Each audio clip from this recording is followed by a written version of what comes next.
Hi, good morning. Ano po ba ang messages ni God today sa atin from Mass? Okay, number one, as humans, it is normal that we ask for assurance from the Lord. So talagang normal lang po talaga yung mga pinagdadasal natin na sana mag-grant to ni God or sana ma-assure tayo ni God na mangyari po to sa buhay pa natin. Normal lang pala yun sa atin. Kasi syempre marami po tayong mga agam-agam, anxieties, problems na sana mas mapapadali yung ating buhay or mababawasan po yung stress natin kapag makakuha tayo ng assurance from the Lord. Next, discipleship is service. So, ang pag-serve po sa others po talaga is discipleship for Jesus or for God. Number three, humility is needed for service. So, talagang hindi ka naman makaka-serve sa ibang tao or sa kapwa po natin pag wala kang humility.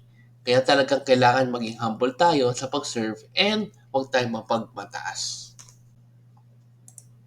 And number four, with God, all things are possible, which is grace. So, ilang beses na rin natin ito narinig, kaya dapat mas mag-trust tayo kay God, mas mag-trust tayo sa Lord, na lahat po talaga ay posible sa Kanya. Kasi yun ang blessing or grace na kaya niyang ibigay sa atin. Kaya lagi lang po tayo magtiyaga magdasal, lagi tayo magtiyaga na mag-trust, lagi tayo magtiyaga na humiling sa Kanya.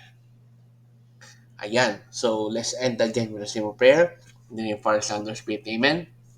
Lord, alam naman po namin na possible po ang lahat sa inyo. Pero syempre, Lord, kailangan rin po namin na makakuha po ng konting sign or di naman sign or assurance from you na talagang may plano rin po kayo sa amin na mangyari po yung mga pinagdasal po namin, yung mga hinaing po namin, yung mga problema po namin. Sana po matulungan niyo po talaga kami kasi with you, lahat naman po ay posible. At sana nga po, makaserve rin kami sa kapwa po namin at lagi po kaming maging humble sa mga buhay po namin. Amen. In the name of the Father, and of the Son, and of the Spirit. Amen. So good morning po. Let's have a great day. God bless. And let's end again with a simple Thanksgiving Daily prayer. thank you prayer. Lord, thank you very much for all the blessings that you are giving us every day. Thank you for our food, safety, security, guidance, and all your blessings. Please avoid us getting sick from all illnesses and forgive us for all our sins.